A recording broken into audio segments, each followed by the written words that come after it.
নমস্কার বন্ধুরা, আমি তুহিন রিভিউলজি চ্যানেলে আপনাদের প্রত্যেককে স্বাগত জানাই। এখন কথা বলবো ওয়াইল্ড ওয়াইল্ড পাঞ্জাব সিনেমাটা নিয়ে। তা আমি এই সিনেমাটা সকালবেলায় শেষ করেছি।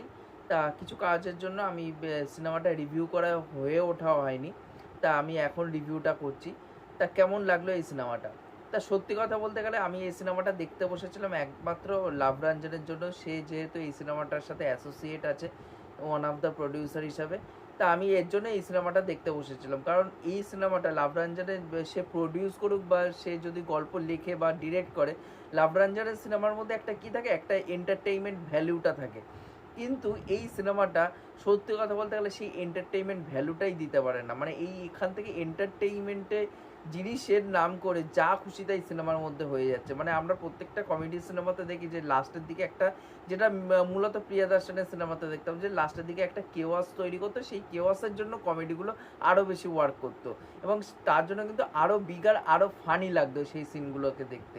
কিন্তু এখানটা কি করেছে, এখানটা 3-4 জায়গায় এরকম ব্লক রাখা হয়েছে যে কেওয়াস তৈরি হচ্ছে এবং সেই জায়গায় ঘিরে নানা রকম কমেডি তৈরি হচ্ছে। বাট এখানটায় সত্যি কথা বলতে গেলে সেইভাবে কমেডিগুলো ওয়ার্ক করে না। কিছু কিছু জায়গায় ওয়ার্ক করে, বাট ওভারঅলে বেশিরভাগ জায়গায় কিন্তু কমেডিগুলো একদমই ফ্ল্যাট বেড়ায়। সেটা আমার সত্যি খুব খারাপ লেগেছে।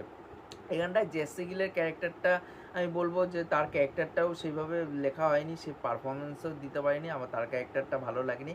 এবং এই সিনেমার মধ্যে সবথেকে প্রবলেমেটিক ক্যারেক্টার হচ্ছে ভারুণ শর্মার ক্যারেক্টারটা। মানে বলিউডে একটা বাজে জিনিস কী বলুন তো, একটা মানে একটা যদি একটা কোনো আইকনিক চরিত্র করে ফেলে, তারপর তাকে সেইভাবেই প্রেজেন্ট করতে থাকে পরের পর সিনেমাতে।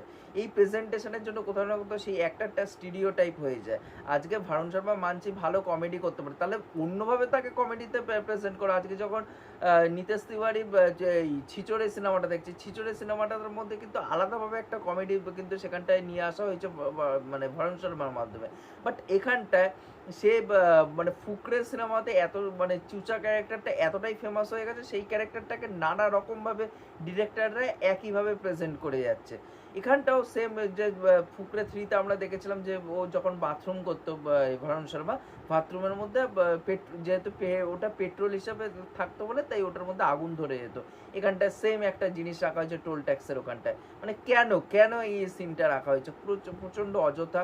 এখানটা কোনো ক্যারেক্টারকে সেইভাবে জায়গা দেওয়া হয়নি, পারফরমেন্সেরও সেরকম একটা ভালো না। মাত্র আমার দুইজনের পারফরমেন্স বলবো, মানে বাদবাকি অ্যাক্টারদের তুলনায় ভালো লেগেছে। সেটা হচ্ছে একটা হচ্ছে মনজোত সিং আর একটা সানি সিং। এদের দুজনের পারফরমেন্স আমার মোটামুটি লেগেছে।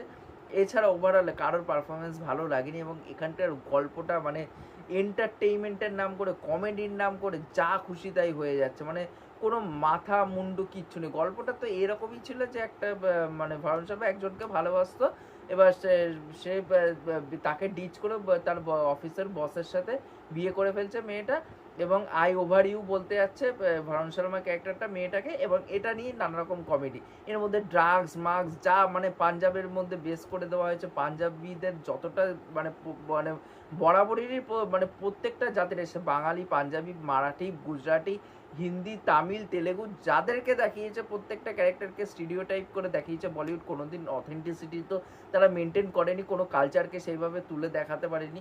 এবার এখানটা পাঞ্জাবকেও এমনভাবে দেখানো হয়েছে যে পাঞ্জাবে যেরকম স্টিরিও টাইপ হয়, তারা খুব লাউড হবে, তারা খুব মদ খাবে, তারা রাশ ড্রাইভিং করবে, তা সব মানে এই যে লাউড হবে ক্যারেক্টারগুলো, মানে এই যে এই জিনিসগুলো যে পাঞ্জাবের স্টিরিও টিপিক্যাল, সেইভাবেই কিন্তু এখানটা প্রেজেন্টেশন হয়েছে প্রত্যেকটা ক্যারেক্টারে।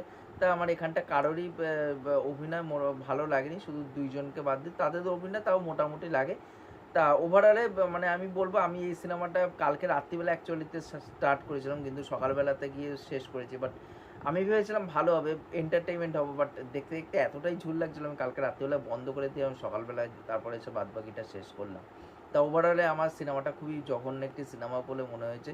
যদি আপনাদের এই সিনেমাটি দেখা হয়ে থাকে তাহলে অবশ্যই নিচে কমেন্ট করে জানাবেন যে আপনাদের এই সিনেমাটি কেমন কী লেগেছে। আর যারা দেখবেন বলে ভাবছেন, আমি বলবো যে এর থেকে অন্য কোনো সিনেমা খুঁজে ফেলুন, মানে খুঁজুন, আরামসে পেয়ে যাবেন, আরামসে ভালো একটা এন্টারটেনিং সিনেমা পেয়ে যাবেন। কিন্তু এই সিনেমাটা সত্যি কথা বলতে গেলে বোর হবেন আপনি দেখতে গেলে, কমেডির নামে যা খুশি তাই হচ্ছে। তা আপনাদের কেমন কী লেগেছে অবশ্যই নিচে কমেন্ট করে জানাবেন।